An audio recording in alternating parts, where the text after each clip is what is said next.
Salut, c'est Élise Madé. Je vous souhaite la bienvenue dans un tout nouvel épisode de Ma Découverte, un épisode assez spécial ce mois-ci parce que je vous invite à l'intérieur d'une église. Peut-être même que vous y êtes déjà allé. C'est l'église Saint-Jacques située sur la rue Sainte-Catherine à Montréal. Si vous n'avez pas manqué une seule conférence de Creative Mornings Montréal, vous y aviez probablement déjà mis les pieds parce que l'année passée, il y avait eu une conférence sur le thème de la compassion avec Thibaut Caron. Et ça avait eu lieu exactement à cet endroit-là, à l'église Saint-Jacques, qui est une église anglicane, mais qui vit sous un nouveau jour depuis quelques années grâce à Graham Singh, qui est le pasteur de cette église-là et qui a donné carrément une nouvelle vie, une nouvelle mission. Je suis donc partie à sa rencontre cette semaine, en commençant tout d'abord par une petite visite de l'église et ça commence maintenant. Je vous ouvre les portes de cette toute nouvelle découverte, je l'espère.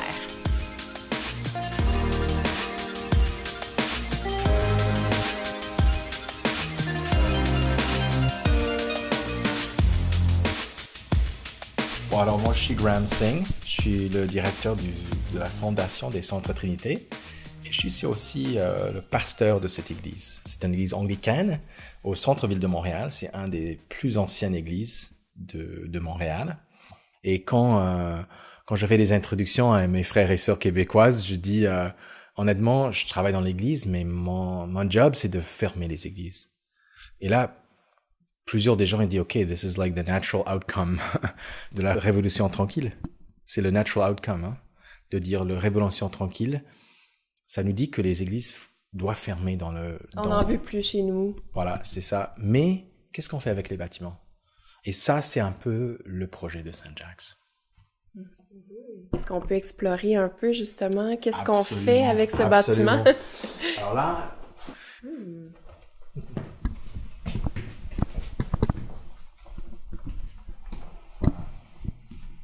Ici, on est aux salles sanctuaires. Ici, on marche au même moment, on peut entendre le écho. Voilà, c'est une grande salle qui avait à l'époque la capacité pour 1000 personnes. Maintenant, on a ajouté quelques salles à côté, on a enlevé tous les bancs, on a ajouté des lumières, des systèmes de son, et on utilise cet espace comme salle de théâtre, salle de spectacle, salle de louange pour 5 églises qui partagent l'espace, 5 communautés différentes. Et voilà, ils sont des locataires. Alors, on a une communauté qui est aussi les propriétaires, c'est-à-dire la communauté anglicane, mais on considère qu'on est en égalité avec tous les autres groupes qui sont ici. Alors, on a par exemple Action Réfugiés, qui sont nos partenaires, qui fait un très bon travail avec des familles réfugiées qui viennent partout du monde entier. Et on dit, c'est pas l'église qui est le Big Daddy, voilà, mais on est tous des partenaires en égalité de partager le bâtiment. Mais ici, là où on parle d'une grande salle avec une très jolie construction en bois. Le plafond est magnifique, c'est vraiment beau. Est-ce que ça a été restauré récemment ou ça a toujours été comme ça? Le plafond est complètement comme il était toujours. C'est en bois foncé.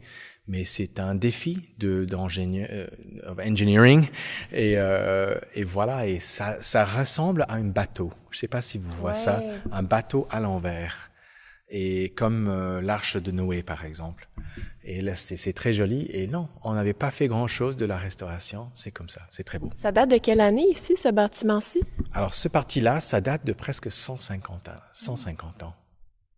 Si on voit la scène maintenant, c'est là où on avait on avait un espace pour à peu près 60 personnes dans une chorale. On a la grande orgue. Et avec ça, ça nous permet d'inviter plusieurs activités communautaires, bien sûr, mais aussi artistiques, culturelles. Et tout ça, pendant une semaine ici, on a plusieurs activités qui sont ici. Quel genre d'activités? Tu l'as dit, des spectacles? Alors, avec la Ville de Montréal, on fonctionne un peu comme la salle communautaire intérimaire pour le côté ouest de l'arrondissement de Ville-Marie.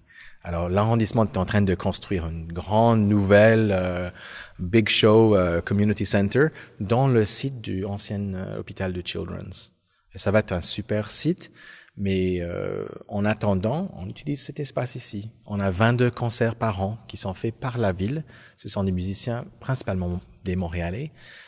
Mais l'idée, c'est de donner l'espace, pas de donner une programmation. Alors, c'est pas à nous de décider qu'est-ce qui est permis, qu'est-ce qui est pas permis. C'est pas exactement le cas. Là, on a des discussions de dire, OK, qu'est-ce que vous faites avec votre forme d'art ou votre contenu de communauté qui vous pouvez faire en pensant que oui, c'est toujours un espace sacré. Je vous donne un exemple. On a commencé le début de février, on a une nouvelle compagnie de cirque qui s'appelle le monastère, pardon. There you got my grammar mistakes. Mais le monastère, ça n'a rien à voir avec le monastère.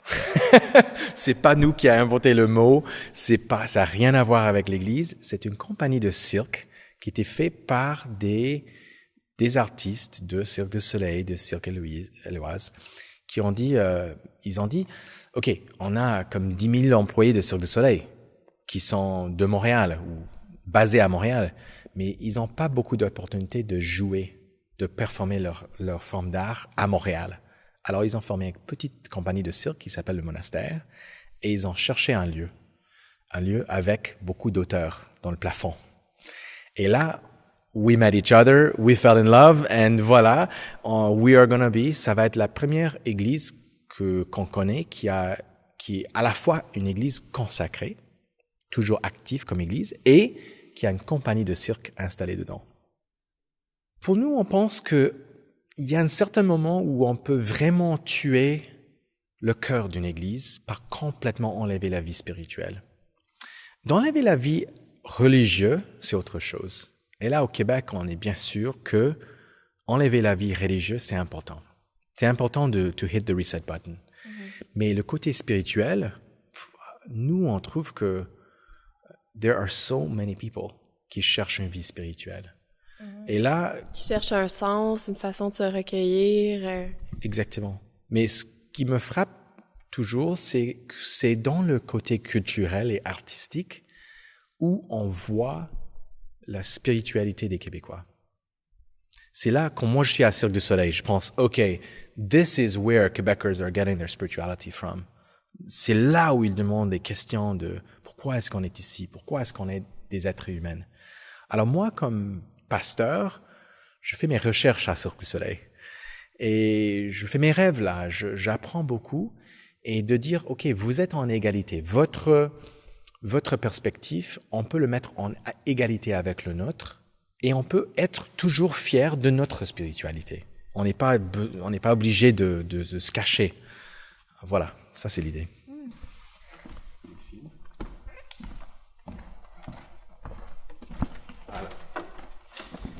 Voilà.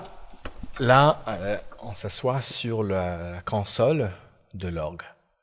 Et l'orgue, c'est un instrument qui prend la place de 2 grandes salles et les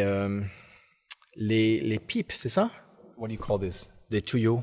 Ah oui, les tuyaux, oui. Alors, les tuyaux de l'orgue, ça prend une place de peut-être 2 grandes salles. Mais chaque série de plusieurs octaves de tuyaux, ça fait un instrument. Alors, on va allumer l'orgue.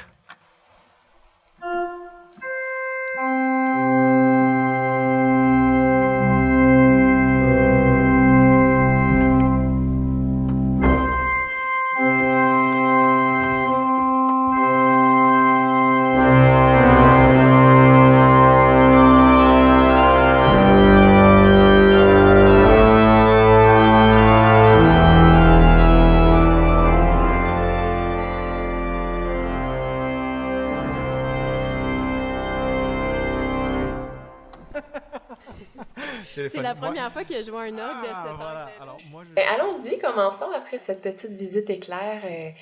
J'ai tellement de questions qui me viennent en tête parce que, tout d'abord, je dois dire, moi, la religion, j'ai une famille pas du tout religieuse ou qui a mis vraiment ça de côté.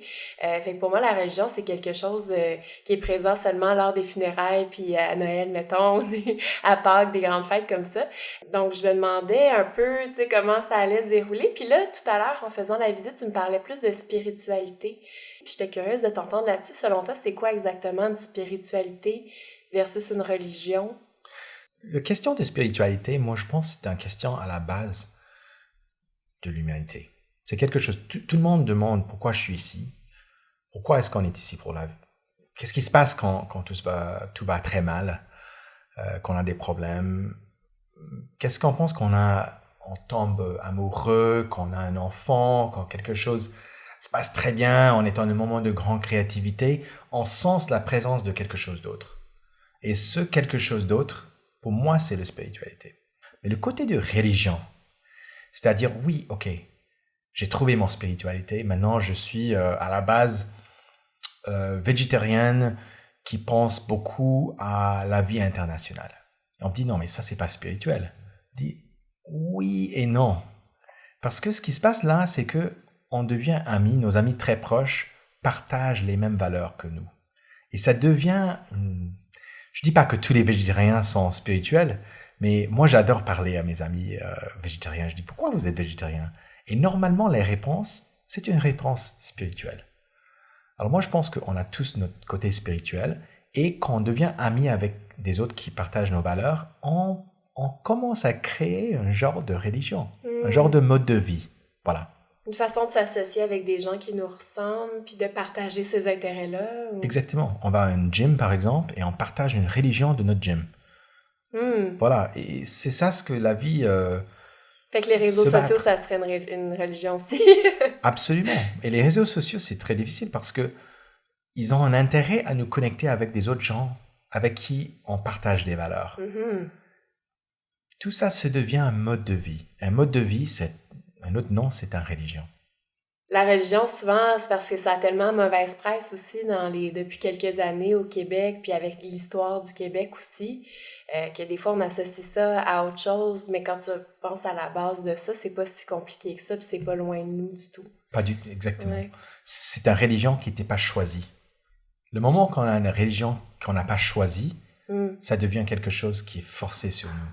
Et ça, c'est surtout l'histoire de l'Église à Québec, la plupart des gens qui disent « Ok, moi, j'ai aucun intérêt à penser de la religion chrétienne parce que c'était forcé sur nous et pour ce raison, et ce raison seule, on n'est pas intéressé.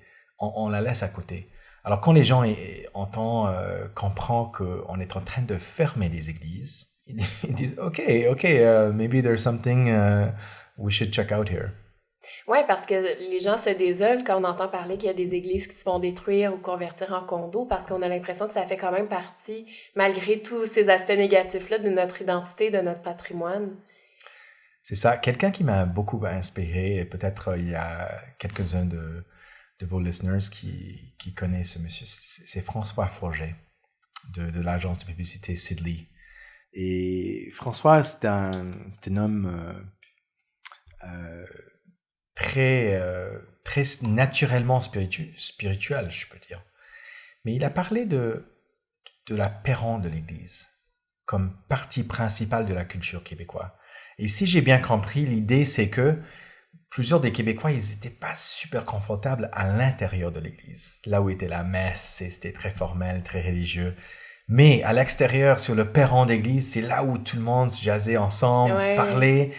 Et la communauté existait là. C'est ça. Ça, c'était le côté communautaire. Ouais. Et nous, on demande un peu, mais qu'est-ce qui se passe si on met tout ce qui était sur la perron d'église, on met tout ça maintenant à l'intérieur. Et ça, c'est là où ça commence une nouvelle discours. Et toi, d'où c'est venu cette idée-là de reconstruire des églises, leur donner des nouvelles vocations dans ton parcours à toi? Où est-ce que ça s'insère, tout ça?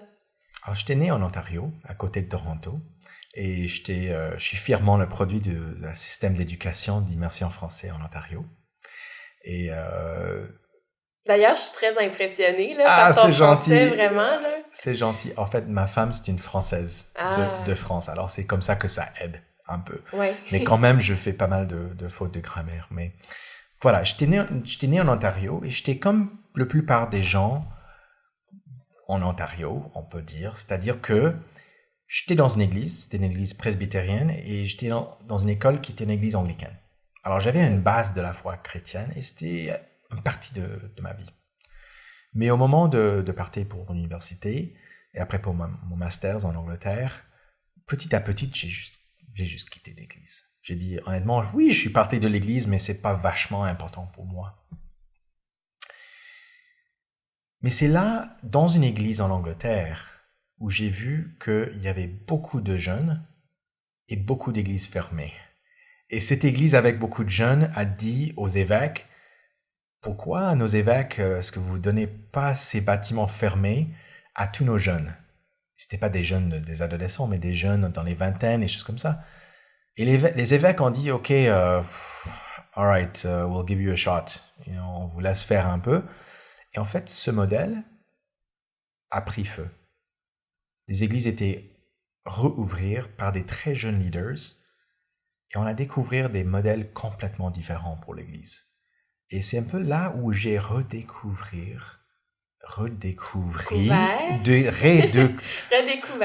C'est là où j'ai redécouvert ma foi, ma spiritualité. C'était là en Angleterre. Et c'est là que tu es devenu pasteur? Alors, éventuellement, ils ont dit, mais pourquoi est-ce que vous êtes juste des jeunes, nous aider avec ça? Il doit avoir que plusieurs d'entre vous deviennent ordonnés pasteurs.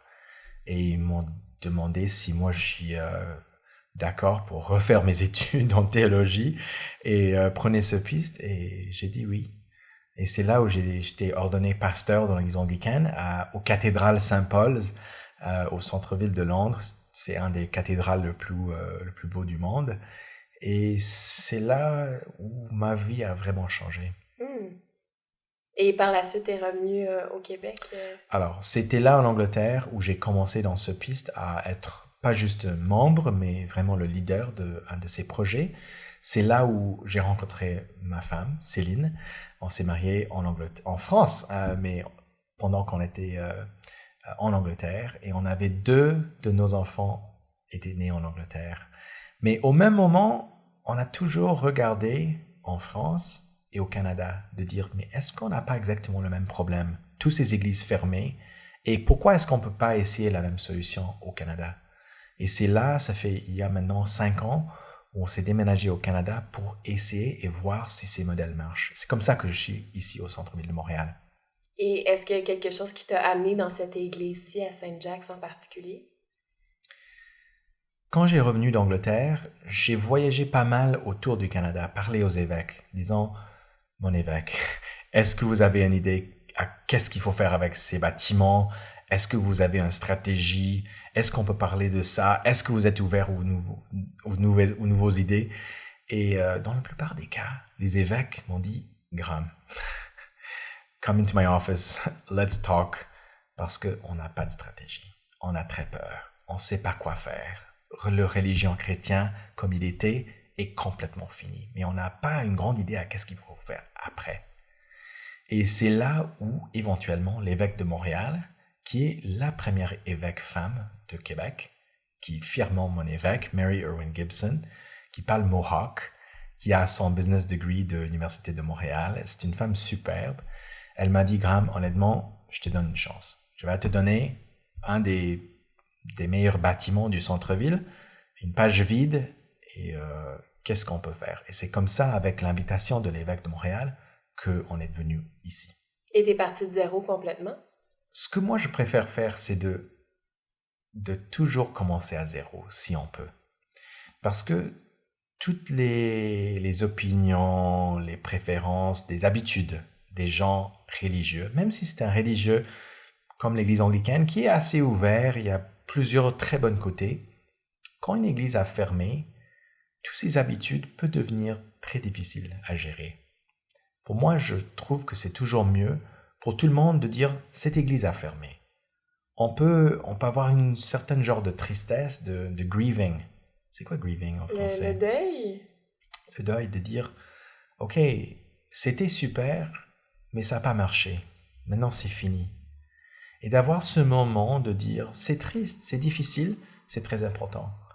Mais c'est qu'après ça où on peut dire « mais qu'est-ce qu'on a fait du mal? Qu'est-ce qu'on a fait qui n'était pas bien ici ?» C'est pour ça que j'aime beaucoup fermer des églises. Je pense que ça donne une opportunité pour les gens à l'intérieur d'une église de réfléchir sur ces questions, mais ça donne aussi une opportunité pour les gens à l'extérieur de l'église de dire « merci pour fermer cette église » parce que honnêtement, on avait du mal à vous comprendre, hein, et what are you guys doing? You crazy church people. Et là, de donner l'opportunité aux gens de dire, ils sont fâchés avec nous. Ils sont pas contents, ils sont déçus. Pour moi, au Québec, j'ai jamais pensé que ce parti du projet peut avoir so much power, emotional power and spiritual power to start something new. Et voilà, alors on commence à zéro, mais c'est un zéro intentionnel. Il y a une charge émotive, un passé relié à ça quand même qu'il faut gérer. Précisément.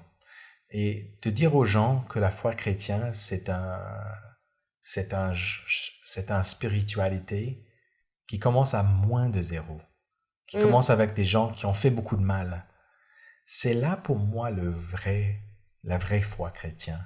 C'est pas une foi chrétienne qui dit your life is perfect et voilà, il faut être tous comme ça, très carré, comme non. Et c'est là où on a blessé des gens et on a mal fait. Je pense qu'on a mal compris l'évangile, on peut dire. Donner une nouvelle mission à l'Église puis d'ouvrir les portes, est-ce que c'est difficile des fois de faire en sorte que les gens aient envie de venir malgré la nouvelle mission, tout ce que vous essayez de faire, les activités, les projets? Mon expérience sur cette question, c'est que les gens comprennent très vite que l'Église est ouverte et est ouverte pour eux. J'ai venu ici une fois et il y avait six hommes, des grands hommes avec des grands barbes et des grands, des genres de turbans qui étaient ici de Syrie. Ils étaient ici pour jouer un spectacle à montrer comment ça a été pour échapper de Syrie comme des réfugiés. Alors, ils étaient ici pour préparer un genre de théâtre. Et pour eux, c'était la première fois qu'ils étaient dans une église. Et pour moi, ils ont tout de suite vu qu'ils étaient le bienvenu. Et moi, de penser, OK, on a changé notre paradigme et les gens n'ont pas pris beaucoup de temps pour comprendre. Pour eux, peut-être, c'était plus facile parce qu'ils n'avaient pas une opinion sur des églises. Ils ne connaissaient pas des bâtiments d'église. Pour mes sœurs et frères québécois, oui, je vois que parfois, entrer dans une porte en dessus d'une clocher, waouh! Parfois, il dit, OK, je suis pas sûr si je veux entrer dans cette église. C'est là où on utilise les lumières, des panneaux, de la publicité, de dire, vous êtes le bienvenu. On donne des images sur notre site web et sur les médias sociaux, de dire, voici, vous pouvez les voir dedans, voir ce qui se passe dedans. Et là, non, je suis surpris comment les gens comprennent qu'ils sont les bienvenus. Ils comprennent que c'est un lieu communautaire avant tout. C'est ça, mais ça, c'est qu'une question de chaque événement qu'on a ici. Ça apporte des nouvelles connexions et les gens, ils comprennent petit à petit que, oui, c'est aussi un lieu communautaire. Selon ton expérience ici à Montréal puis à Saint-Jacques, la notion de communauté à Montréal, est-ce que ça peut vraiment exister selon toi? Alors, un matin typique ici sur un dimanche matin, moi je dis hola, ni hao, salam alaikum, bonjour, howdy, good morning. Et c'est pas une blague, hein, ça a commencé comme une petite blague, mais honnêtement l'autre jour j'ai oublié de dire hola et on a vu qu'il y avait une bonne quinzaine de Colombiennes et Mexicaines qui étaient ici avec nous. On avait un autre jour plusieurs pilotes, des étudiantes pilotes qui venaient de Saoudi. C'est-à-dire que, honnêtement, les cultures complètement différentes, qui trouvent ils sont le bienvenu ici, il vient. Alors ça, c'est une partie de la question. Est-ce qu'il vient? Est-ce qu'ils sont ici, ils sont présents? Mais ce qui est vraiment important, c'est que quand il devient ami, quand il fait des connexions et avoir des connexions qui ne sont pas les connexions d'habitude. Des gens qui disent « I never thought I would be friends with that person ». Mais tout d'un coup, ça devient mon ami. Et je peux donner des exemples, mais pour moi, ça c'est la communauté. Quand des gens, they start to call each other friends. Mm-hmm. But, malgré les différences culturelles ou autres. C'est ça. Et là, oui, au centre-ville de Montréal, est-ce qu'on est au Québec? Au centre-ville de Montréal? Question intéressante. Hein? C'est très différent d'ailleurs au Québec. Voilà. Alors, moi, je me sens très à l'aise au centre-ville de Montréal. Je me sens absolument citoyenne du centre-ville de Montréal. Moi, je me sens citoyenne québécois. Quand ma petite fille de 7 ans elle dit à ma conjointe Céline, elle dit « Mais maman, Voyons. Mais, ok, am I a real Québécois? Je suis pas sûr. Mais je me sens très accepté par les Québécois. Et ça aussi, c'est un signe de la vraie communauté. Pour moi, d'être citoyenne d'Ontario et d'être capable de parler un peu de français, ça aide un peu pour moi. Avoir le peau un peu plus foncé, à le nom de Singh, un nom indien, c'est le moitié de mes racines. Oui, je vois ça. Ça fait plein d'identités mélangées ensemble. C'est ça. Et au Québec, moi, je me sens très accepté. Mais la question de communauté, je le vois. Je le vois ici. Je peux pas exactement le décrire. Et le décrire, c'est un défi important et intéressant. We talk about social impact, l'impact social. C'est un grand thème dans les investissements. C'est quelque chose, we need to all get better at describing this. Mm-hmm. Je me demandais comment ça fonctionne. C'est carrément un organisme à but non lucratif qui gère l'Église ici, pour laquelle tu travailles. C'est comme ça que tu gagnes ta vie? Très bonne question. Alors, les églises en principe sont des organismes à but non lucratif, mais très vieux, très vieilles. Donc, chaque église est un propre organisme, chaque bâtiment physique, là, ça serait ça? Oui et non. Les anciennes églises du Québec et du Canada, comme l'Église catholique, l'Église anglicane, l'Église unie, l'Église presbytérienne, ils sont tous construits par des actes du Parlement. Alors, ils sont des organismes à but non lucratif, mais ils sont un peu spécifiques et anciennes. It's like an old style type of charity. Mais dans ce cas-là, après ça, chaque paroisse, c'est un organisme à but non lucratif séparé aussi, à l'intérieur de son diocèse. Alors moi, d'un certain côté, moi je suis un des prêtres de l'évêque anglican de Montréal et je suis employé par la diocèse anglicane de Montréal. De notre côté, on a formé une nouvelle fondation qui est complètement séparée avec la permission de l'évêque, mais pas dans la contrôle de l'évêque, qui est un organisme au but non lucratif, mais pas, c'est séculier, c'est non religieux. Et ça, c'est très important de faire ça, et tous nos partenariats de location maintenant sont connectés à la fondation et pas aux paroisses. Et pour mes évêques et tout ça, c'est un peu difficile. Ils veulent que tout le monde est connecté aux paroisses, et moi aussi. Mais honnêtement, on voit que plusieurs organismes, ils ne peuvent pas connecter, ils ne peuvent même pas faire des contrats de location avec des organismes spirituels. Et l'avenir, ça ressemble à quoi? C'est quoi vos futurs projets? Comment ça va se développer au cours des prochaines années? Ici à Saint-Jacques, on essaye de continuer avec tous les différents genres d'activités ici. On chasse un objectif qui est l'objectif de tous les organismes à but non lucratif, c'est juste d'être in the black, d'avoir des chiffres financiers qui payent les... Voilà, c'est ça. Plus être dans le rouge, maintenant. Plus être dans le rouge, c'est ça. Alors là, on cherche de faire ça avec plusieurs partenaires. Et cette année, maintenant, ça va être notre 4e année et on est we are on target for getting to nos objectifs financiers. Ça, c'est une certaine côté. Et d'améliorer le bâtiment pour avoir ces autres groupes ici et d'avoir une belle mélange. Nationalement, avec la Fondation, nos objectifs sont de créer une conversation nationale sur cette question.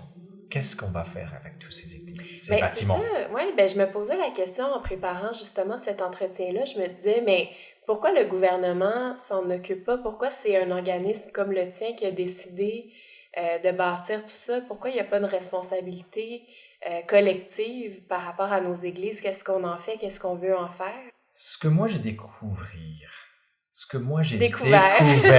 merci, c'est que, honnêtement, on a des grandes crises dans la provision de l'infrastructure sociale.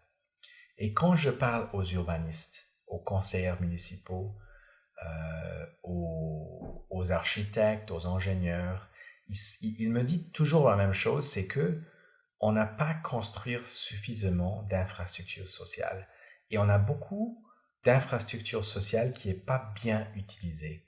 Et ça, c'est le cas avec les églises. Puis infrastructure sociale, ça veut dire quoi exactement? Ça veut dire des centres communautaires, des hubs communautaires, mais aussi des réseaux de transport, par exemple, ça touche à ça. Tout l'autre côté d'infrastructure, des rues, la construction des villes, tout ça, ça touche à l'infrastructure sociale. Okay. C'est-à-dire comment est-ce que les gens connectent personnellement. Alors, tout le côté d'urbanisme, ça peut être décrit comme une question d'infrastructure sociale.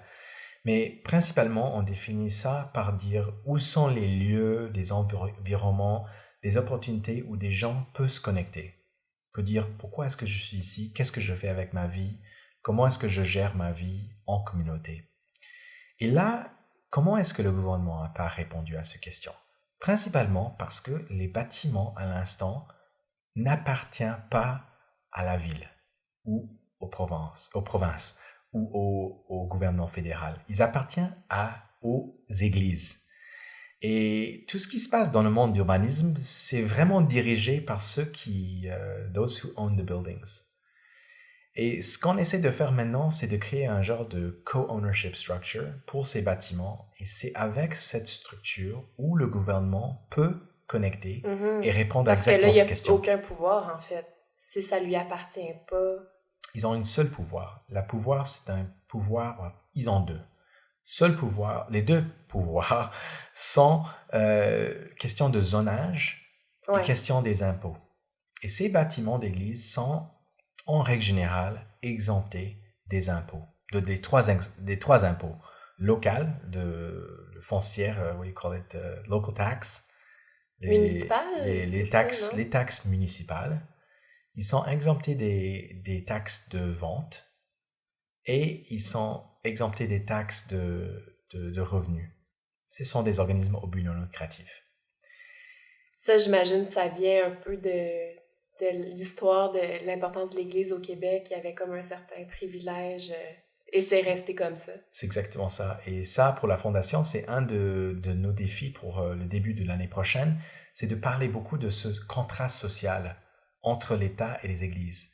Parce que le contrat était, en principe, de dire, oui, tout le monde va à l'église, tout le monde est parti d'une église à l'époque, et alors, si on donne exemption des impôts, c'est un bon deal pour la communauté, parce que l'église construit des centres communautaires, tout le monde a leur propre communauté, si c'est catholique, ou presbytérienne, ou anglicane, quoi que ce soit, autour du Canada.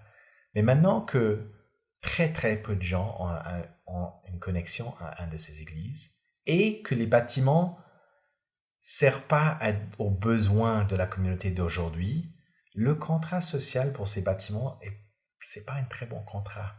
Et on veut parler de ça et dire comment est-ce qu'on va faire un update de ça et vraiment repenser à cette question.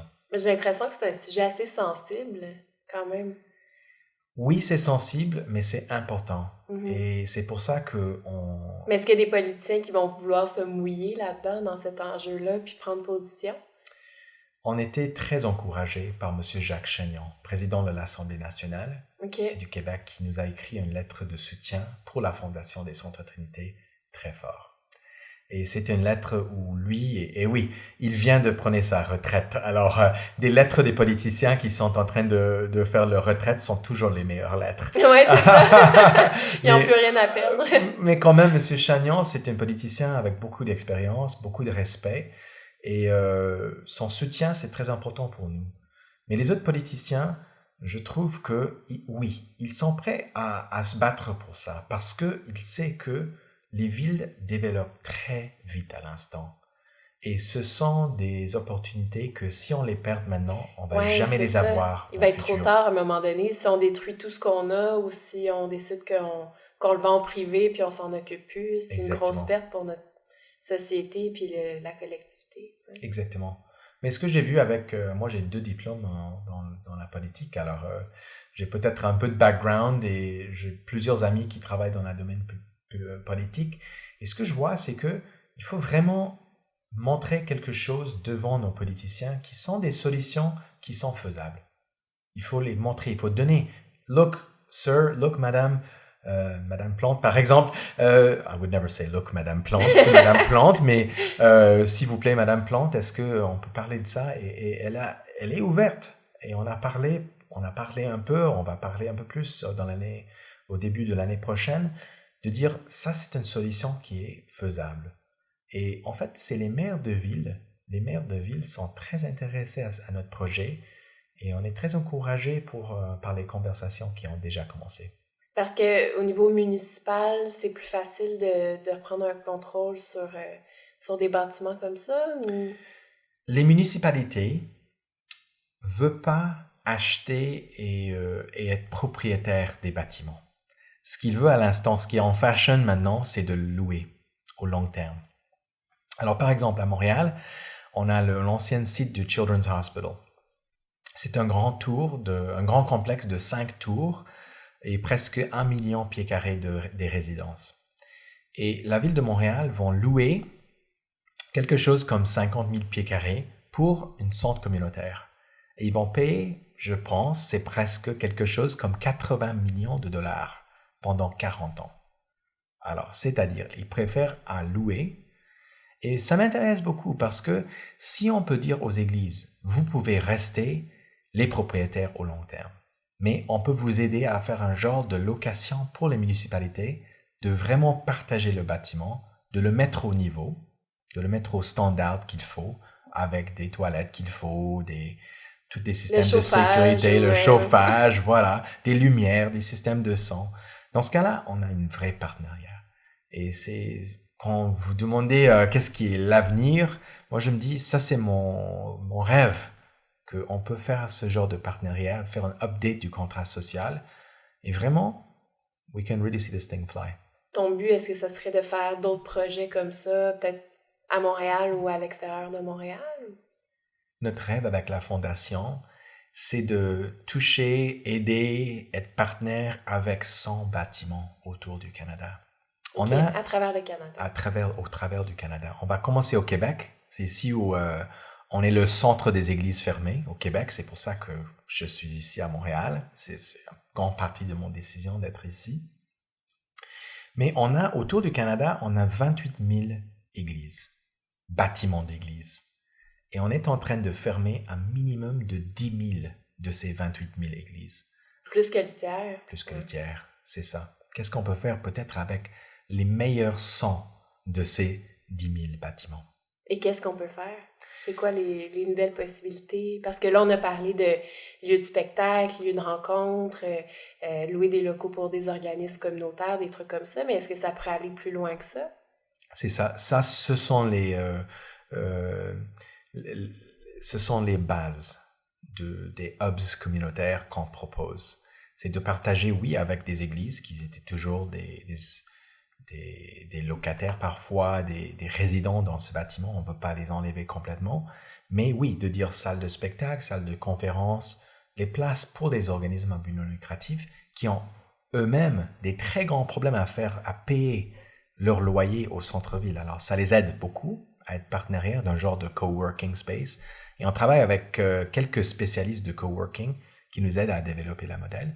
Mais la vision, c'est de prendre chaque bâtiment, des 100 bâtiments qu'on va toucher et fine-tune the model pour ce bâtiment. Mais en principe, c'est très simple. C'est de dire, let's try to do this. C'est très simple, mais c'est assez difficile parce que ce sont des bâtiments difficiles à gérer. Et si la chose qui est la plus difficile pour les gens, je sais pas comment dire ça en français, mais parfois on TV in English Canada, they would say, kids, don't try this at home. Ouais, ne pas essayer à la maison. C'est une chose technique de travailler avec ces bâtiments patrimoniaux. Et oui, c'est ça, parce que tout l'héritage patrimonial derrière ça, c'est ça. Il faut préserver. J'imagine qu'il y a des règles quand même strictes pour pas dénaturer les bâtiments, l'histoire derrière ça. On est très encouragé par les conversations avec des groupes comme le Fiducier national du Canada, Héritage Montréal, le Conseil du patrimoine religieux ici au Québec. Tous ces groupes-là, je peux pas dire, j'ai pas le droit de dire qu'ils nous soutiennent directement. Le Conseil du patrimoine religieux ont donné des subventions pour le site de Saint-Jacques, bien sûr, et on les remercie beaucoup, nos sponsors. Mais c'est-à-dire pour la Fondation, je parle des conversations de soutien, de dire ils sont très pour l'idée, parce que ça donne une opportunité pour des bâtiments patrimoniaux d'avoir un avenir, d'avoir une une bonne future soutenable.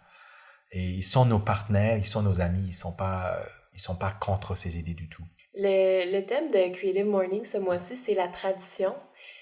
Puis ça fit vraiment très bien avec tout ce dont on parle depuis quelques minutes.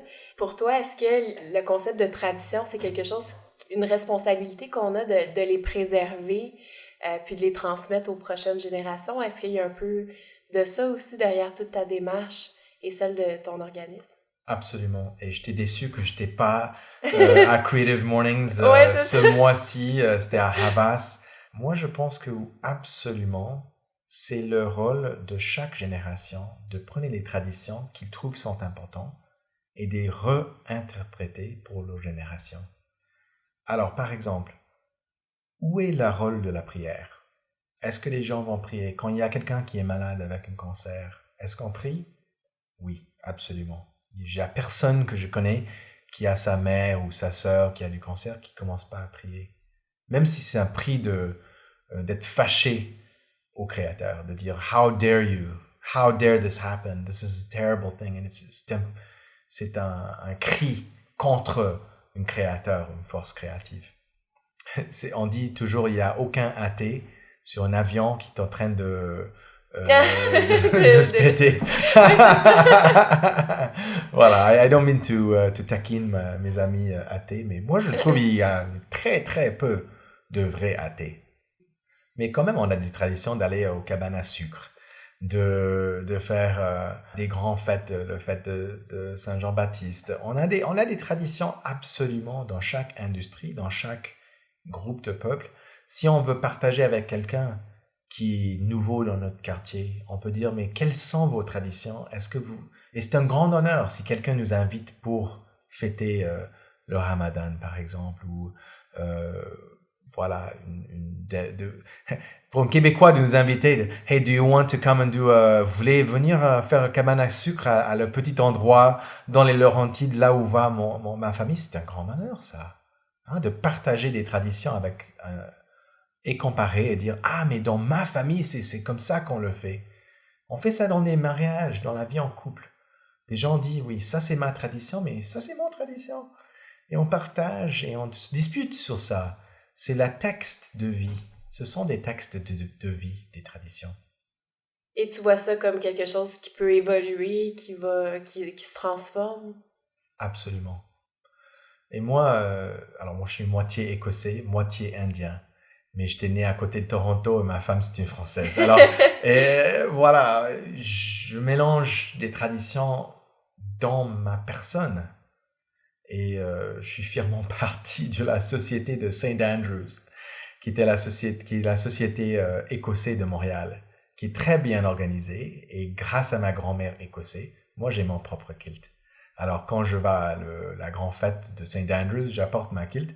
Et oui, j'aime bien mélanger ça. En fait, l'année dernière, j'étais invité à donner la bénédiction pour ce dîner. Et quand j'ai entré dans la salle du President's Reception, ils ont dit Reverend Singh, la chef veut te parler.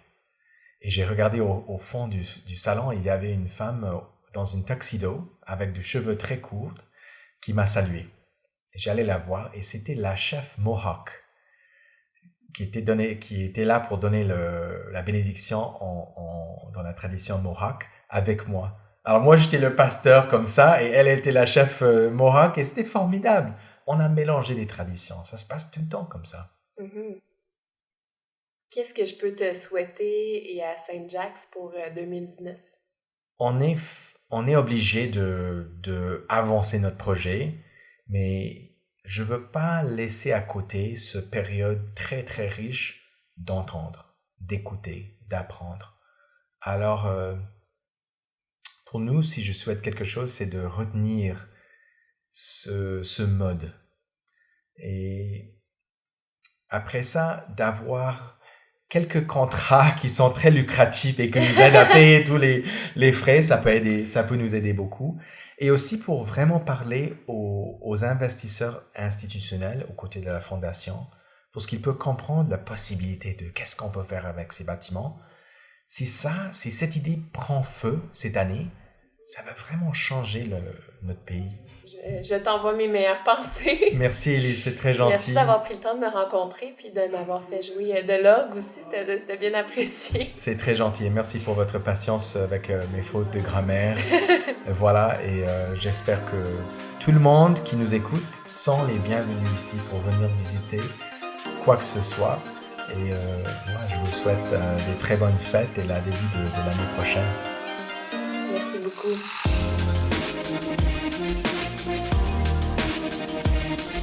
Voici, voilà, c'était ma rencontre avec Graham Singh. J'espère que ça vous a plu.